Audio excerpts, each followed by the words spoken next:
आप लोग ये वक्त सब कुछ ठीक तो है? नमस्ते। अरे आओ हसमुख भाई साहब, राम राम। आइए बैठिए। लो भीग गए आप तो। कहिए फसल सब ठीक है?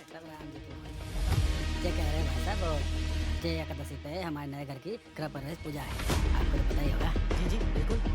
जाके लाने हम चाहते हैं कि अक्षता बिटिया के चरण सबसे पहले हमारे घर पे पड़े। लक्ष्मी के चरण। अरे काहे नहीं आएंगे?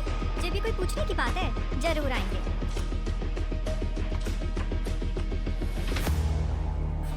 कब होगा साहब? कोई परेशानी? कछु नहीं, आप उसे साथ मत लाना।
थी ना जहाँ सबके सामने आने को, फिर काहे आई जहाँ है?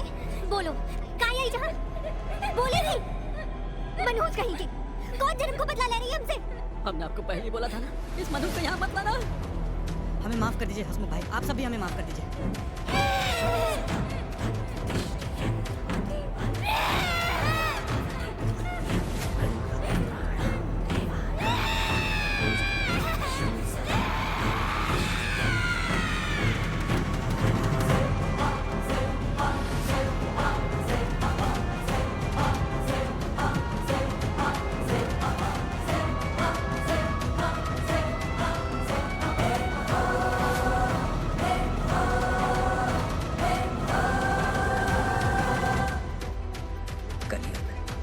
अहंकार और अंधकार का युग, जहां मानव का मन जुआ, मद्यपान, वैश्यावृत्ति, हत्या और लालच जैसी अधर्मी प्रवृत्तियों में विलीन रहता है, और इन सारी आसुरी प्रवृत्तियों का स्वामी है असुर कली।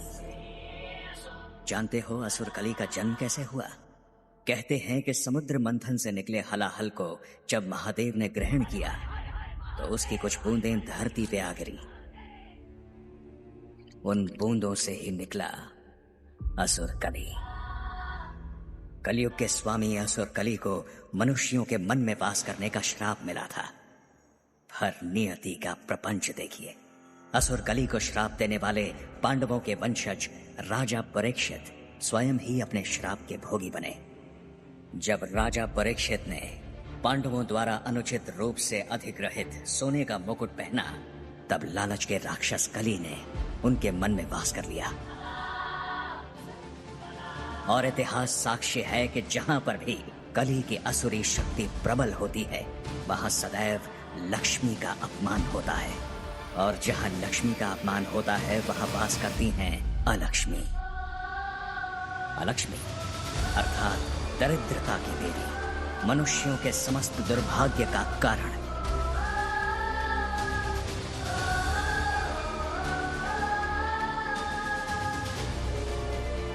तब वही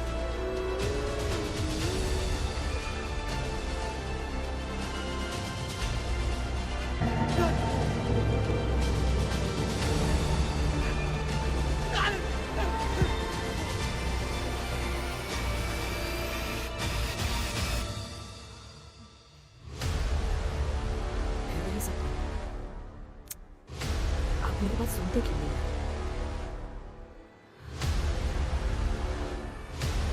एक बार पंडित जी से जाकर ज्ञान योग, ये सारे योग निरर्थक हो जाते हैं यदि आपके मन में ईश्वर के प्रति समर्पण की भावना ना हो। तो सबसे पहले अपने अंदर समर्पण भक्ति पैदा करो, और छोड़ना ही है। तो अपना अहंकार छोड़ो पिता की तरह।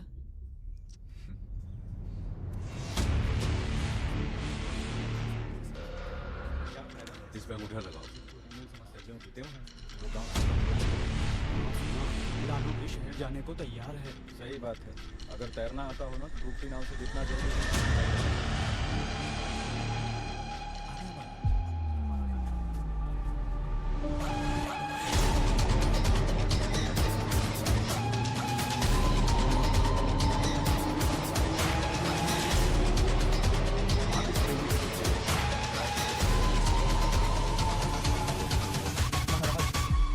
इस साल फिर फसल नष्ट हो गई। न जाने ऊपर वाला कौन से कर्मों की सजा दे रहा है। आप चिंता मत करिए, इस साल भी महाराज जी ने गांव वालों के लिए अनाज की पूरी व्यवस्था कर रखी है। महाराज, ये वर्षों पुरानी समस्या है। गेहूं और चावल देने से इस समस्या का हल नहीं हो सकता। और ये आप भी जानते हैं कि दरिद्रता इस गांव को खाए जा रही है। इस समस्या का जल्दी हल नहीं निकाला गया महाराज तो ये गांव बर्बाद हो जाएगा। आज का सबसे पहला मुकाबला सिंहपुर के शहीद अब्दुल सिंह और ग्राम खलिया सात सीधे गजौदा पहलवान के बीच में जा रहा है। आज का मुकाबला हमारे गांव के छोटे महाराज द्वारा आयोजित किया गया है। गजौदा पहलवान अपने प्रतिद्वंदी को फलक समझ के ही धूल चलाने में माहिर है। हम देख रहे हैं कि अब्दुल सिंह एक के बाद एक दांव लगा रहे हैं और ये गजौदा पहलवान ने उठाकर फेंक दिया है अब्दुल सिंह को। ये क्या? छोटे महाराज के बाएं हाथ से खून क्या सोच रहे हैं महाराज? सिद्धपुर की हार यानी आपकी हार। चुनौती सामने से चलकर आई है महाराज, स्वीकार कीजिए वरना तो समझ रहे। ने छोटे महाराज को साफ साफ चुनौती दे दी है। देखना ये है कि क्या होता है। और लगता है छोटे महाराज का इरादा साफ है। कोई और विशेष के लिए कूद पर है खड़े। लगता है कि मुकाबला बहुत दिलचस्प होने वाला है।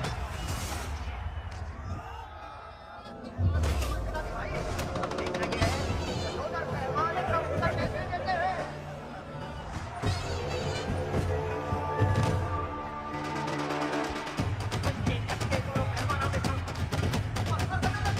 छोटे महाराज को हवा में उठाकर पछाड़ा। शक्ति का प्रदर्शन कहते हैं इसे। पर छोटे महाराज की शान बैठने वालों में से नहीं है। गजौदा को समूची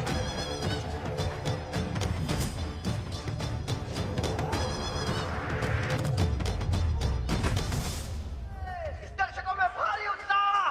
एक और चला कराता हूं छोटे महाराज का।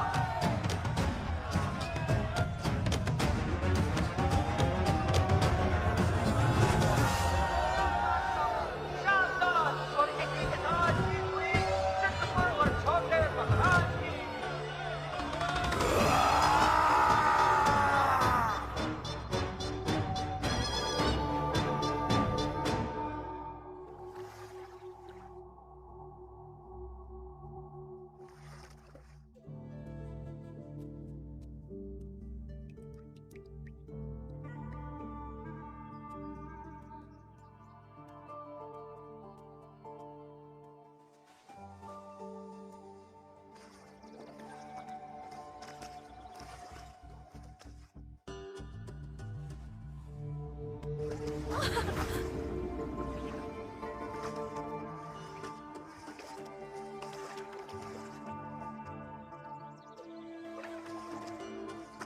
अरे ये क्या हुआ? मुझे समझ में नहीं आता, कुश्ती लड़ने जाते हैं या युद्ध लड़ने? चलिए आप बाहर चलिए, मैं आपको जल्दी से हल्दी का लेप लगा देती हूँ। निकलो।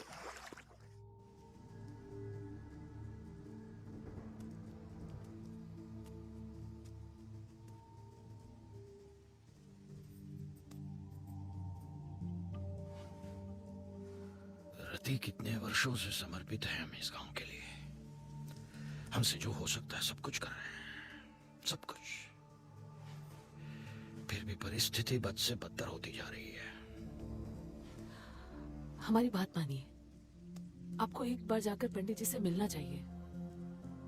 विश्वास कीजिए, वे ही कुछ न कुछ उचित मार्ग जरूर बताएंगे।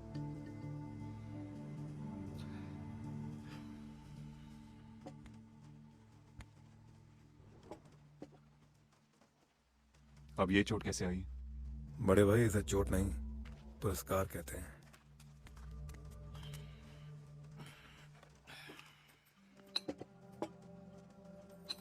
रुक्मणी, हलवा ले आना।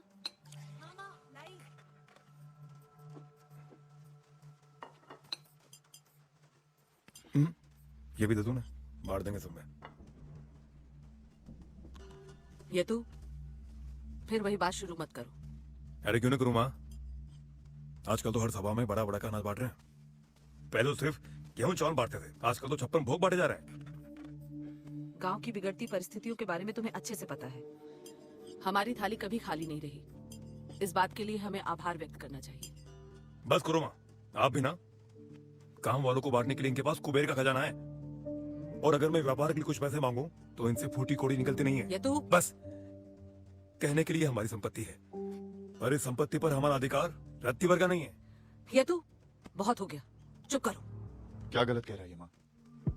अगर ये व्यापार करना ही चाहता है तो हमें भी इसे अब तुम भी इसका राग मत आलापो। मैंने पहले ही तुम दोनों से कहा है, ये धन समाज का धन है और समाज के ही उपयोग में आएगा वो। अरे बस करो पिताजी, ये सब है ना आपकी मनगढ़ंत बातें हैं, इसके अलावा कुछ नहीं है। समाज का धन। महाराज, कृष्णा आया है।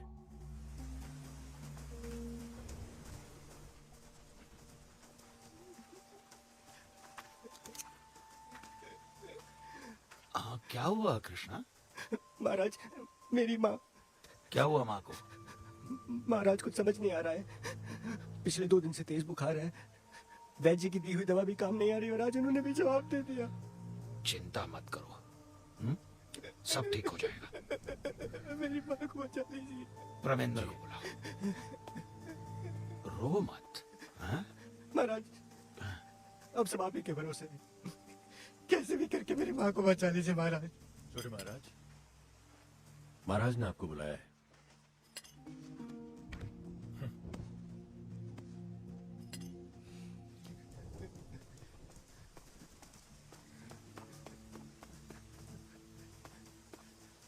ये कृष्णा की माँ को शहर के अस्पताल लेकर जाओ। जी पिताजी। जाओ बेटा। धन्यवाद महाराज। चलो कृष्णा।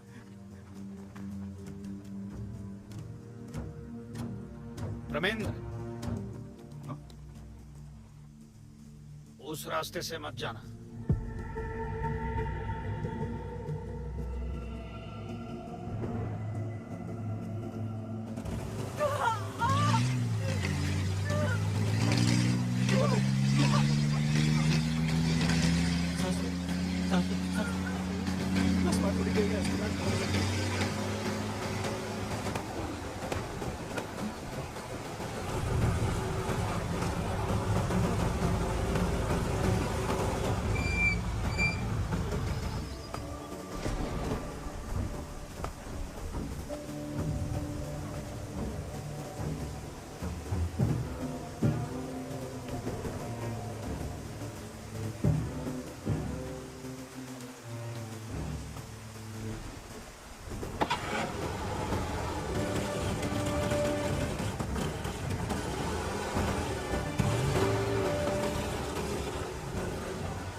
प्रमेंद्र भैया,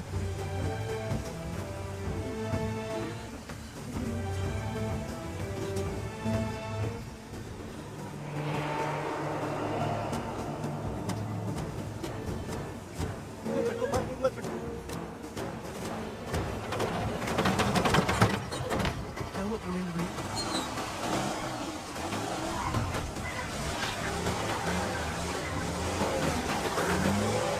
माँ, कुछ नहीं हुआ, कुछ नहीं हुआ। माँ,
जय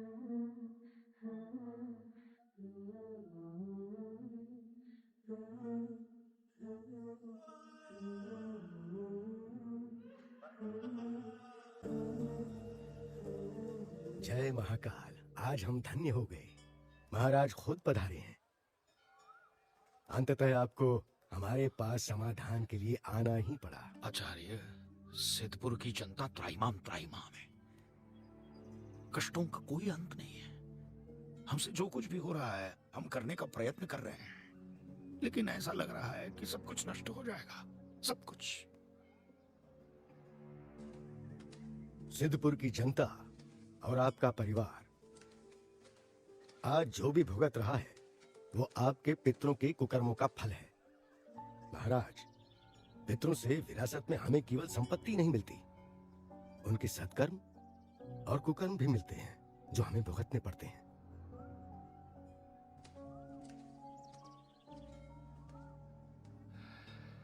आचार्य,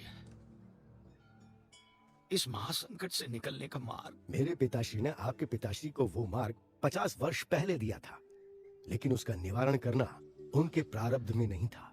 आचार्य, मेरी कुछ समझ में नहीं आ रहा है।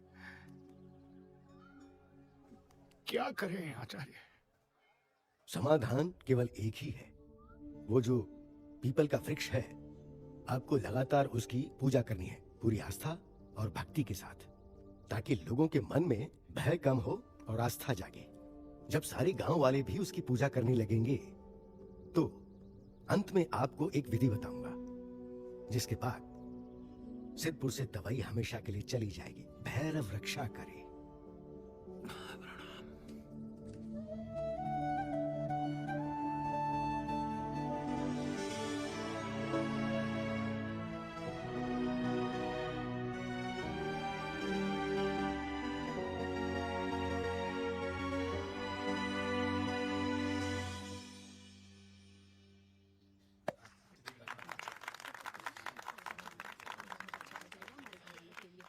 ये सिद्धपुर सार्वजनिक अस्पताल आप सभी सिद्धपुर निवासियों के लिए ही है। तो इस अस्पताल में आपका इलाज बिल्कुल निःशुल्क हो। महाराज अवधेश की जय! महाराज अवधेश की भाई, ये सब ठीक लग रहा है? एक पंडित के कहने पर नया अस्पताल, नई हवेली बना दी। इस कलयुग में राजा बलि बनने की कोशिश कर रहा है हमारा बाप। बाप, जरूरी नहीं उनके हर बात से हम सहमत हो, पर इज्जत तो कर ही सकते हैं तू। ये जितने भी डॉक्टर्स आपको दिखाई दे रहे हैं, ये सारे शहर से सिद्धपुर निवासियों की सेवा के लिए ही यहाँ आए हैं। भाई, आपको क्या लगता है मैं इज्जत नहीं करता? मैं ये सब इन्हीं के लिए सोच रहा हूँ। बस मेरे कहने का तरीका थोड़ा अलग है। भाई, कभी आपने सोचा अगर हम पैसे को नए धंधे में डालेंगे तो और पैसे आएंगे, तो इससे किसका फायदा होगा? हमारा फायदा होगा ना, है ना? जय जयकार ही करनी है तो क्षेत्रपाल बाबा भैरवनाथ की कीजिए। बोलो बाबा भैरवनाथ की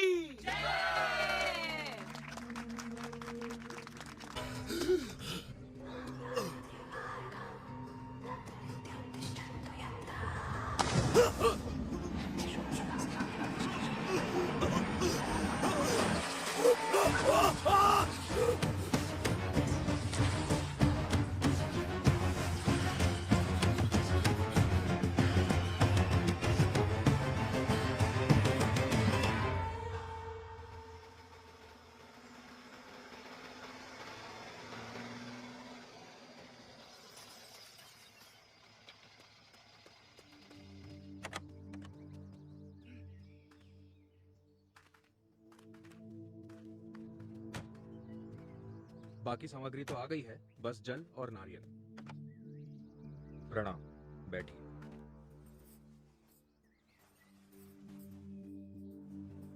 ओम देवताभ्य पितृभ्यश्च महायोगिभ्यः च नमः स्वाहाय स्वधाय नित्यमेव नमो नमः। ओम देवताभ्य। ये महाराज सठिया गए हैं क्या? ये क्यों अपनी जान पे खेल रहे हैं? अरे कोई तो समझा लो इन्हें। महाराज जो भी कर रहे हैं वो गाँव वालों की भलाई के लिए कर रहे हैं। तुम्हें मालूम है ये जो कुछ भी हो रहा है ना, ये सारा कलेश इन्हीं का फैलाया मैं हुआ है। आपसे निवेदन करना चाहता हूँ एक। पितृकर्म में महिला यदि गर्भवती हो तो वो इस कर्म में शामिल नहीं हो पाती है। यदि ऐसी कोई परिस्थिति हो तो आप बताएं। रुक्मिणी, इदम जलम गंगा जलम वा तस्मै सुधा नमः। इदम जलम गंगा जलम वा तस्मै सुधा नमः। समस्त पितृ देवताभ्यो नमः। आप यहाँ क्या कर रहे हैं और पूजा में क्यों नहीं आए? रुक्मणी, तुम तो जानती हो ना, जो मुझे पसंद नहीं वो मैं नहीं करता। और वैसे भी मेरे आने या ना आने से किसी को कोई फर्क नहीं पड़ता। उस रात की घटना याद नहीं तुम्हें?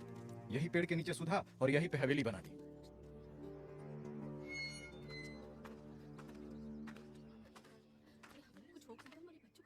अब सभी से हाथ जोड़कर निवेदन करने आया हूं कि भीतर आकर अश्वत्थ वृक्ष की पूजा करें और ब्रह्मा विष्णु और महेश को आवाहन करें कि हमारे सिद्धपुर को भयमुक्त कर दें और हमारे सबके जीवन में शांति प्रदान करें और हमारे जीवन को समृद्ध करें। आइए आइए, भीतर आइए, आइए सब साथ में मिलकर। आइए, डरने की कोई आवश्यकता नहीं है।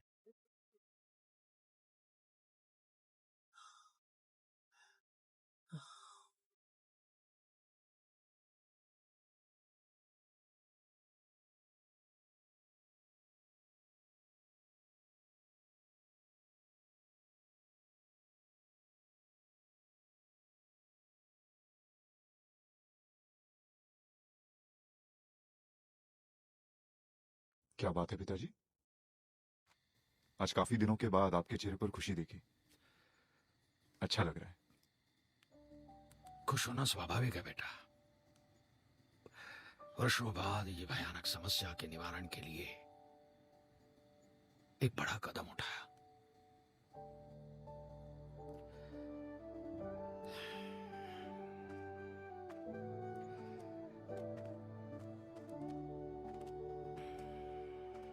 पिताजी, क्या समस्या इतनी गंभीर थी कि आपको नई हवेली बनानी पड़ी, वो भी यहां?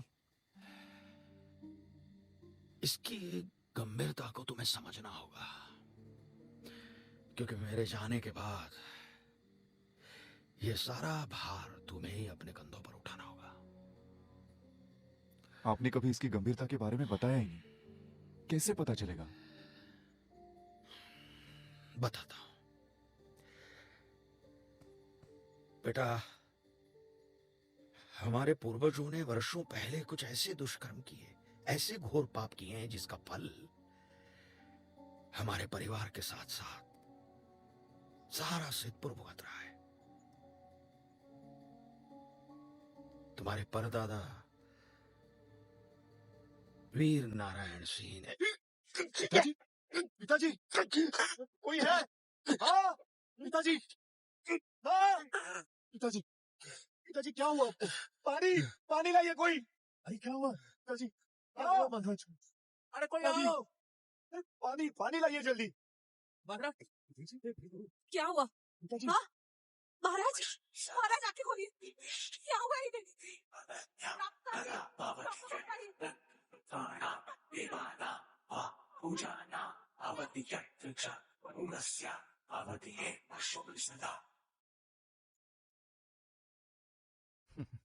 ये तो होना ही था।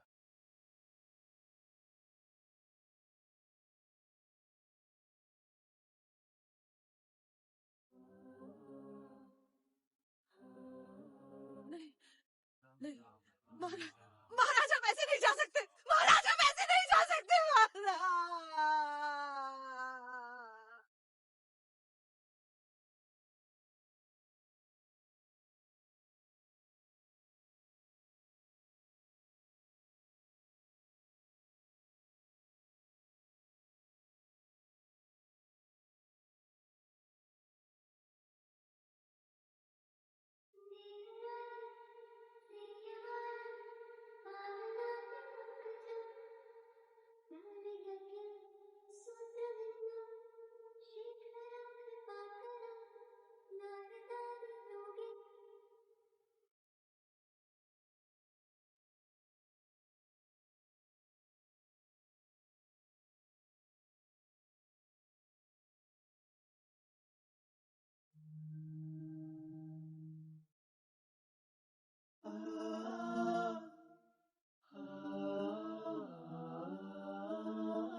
तुम्हारे पिताजी हमेशा यही चाहते थे कि तुम और यतु अपना सारा जीवन गांव वालों की सेवा में लगाओ।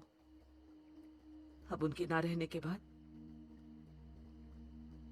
तुम्हें ही उनके अधूरे काम पूरे करने होंगे। हमारे पूर्वजों ने क्या किया था माँ?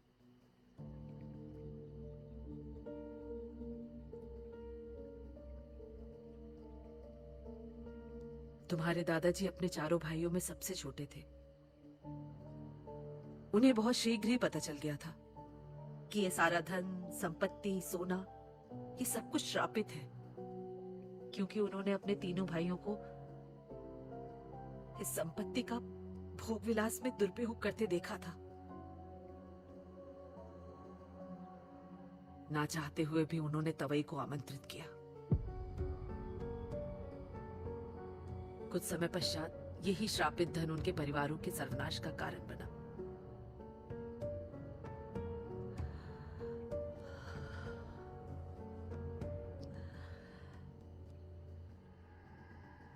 हमारी पुरानी हवेली में एक गुप्त रास्ता है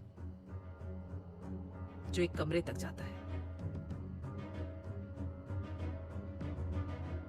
उस कमरे में एक तिजोरी है।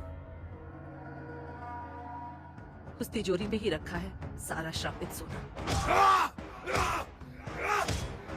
हमारे दादाजी और आचार्य शिवानंद के पिताजी ने उस कमरे को हमेशा के लिए बंद कर दिया था।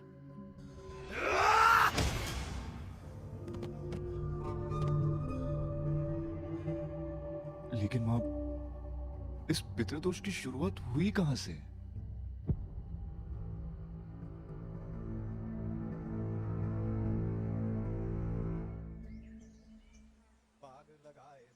लगाए और लगाए केला रे बालम और लगाए केला। अरे जिस दिन राम ने कारज कर गो रह गए श्याम अकेला रे अपनो कोई नहीं आ रे। कोयलिया बोली रे। ओ चाचा, हाँ? अरे अगली सभा कब होने वाली है? अरे छोड़िए, अभी समय नहीं है भाई। रुक्मणी बंद करो ये सब। महाराज जी उठिए, सुबह के 10 बज गए हैं। आज भैरव जयंती है और मैं चाहती हूँ कि आप, मैं और ये हम तीनों भैरव बाबा का आशीर्वाद लें। रुक्मिणी, तुम्हें पता है ना, पूजा पाठ से मेरा कोई लेना देना नहीं है। पर क्यों? क्योंकि मेरी भगवान से बनती नहीं है। भला भगवान से किसकी नहीं बनती? असुरों की। और मैं असुर हूं। छोड़िए ना।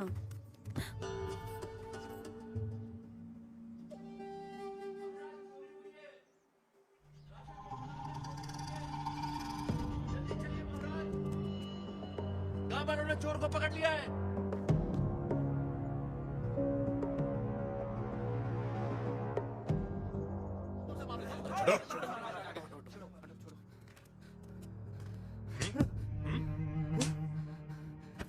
हमारा अनाज लूटेगा ये तू।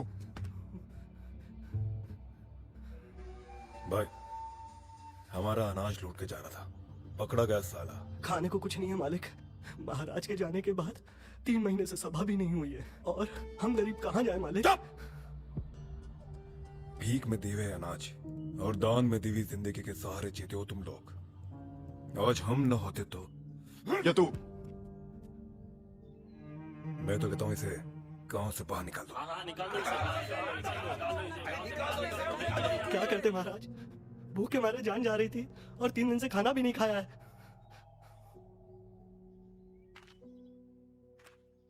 पिछले 3 महीनों से जो अनाज गांव वालों तक नहीं पहुंचा है,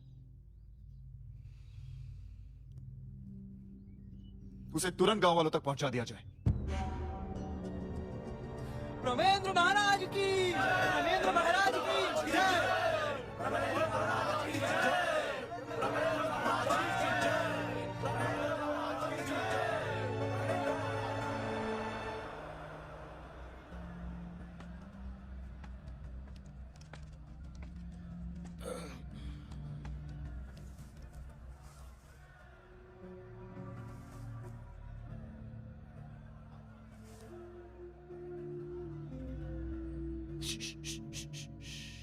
सुना?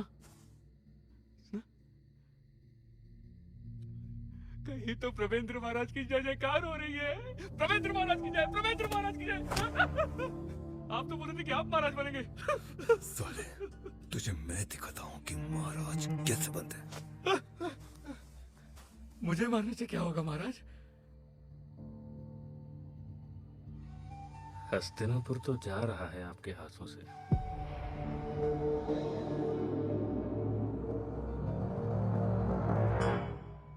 अजब संयोग है, आज भैरव जयंती के पावन दिन पर गांव में भैरव की उत्पत्ति हुई है। जानते हो, भैरव ये सुनिश्चित करते हैं कि अधर्मियों को दंड मिले और कोई भी न्याय से वंचित ना रह पाए।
क्या कर रहे हैं? मेरे बेटे का उपचार कर रहे हैं। अरे छोड़िए मुझे। क्या कर रहे हो तुम लोग? बीमार है ये बच्चा, इसको कहाँ लेके जा रहे हो तुम लोग?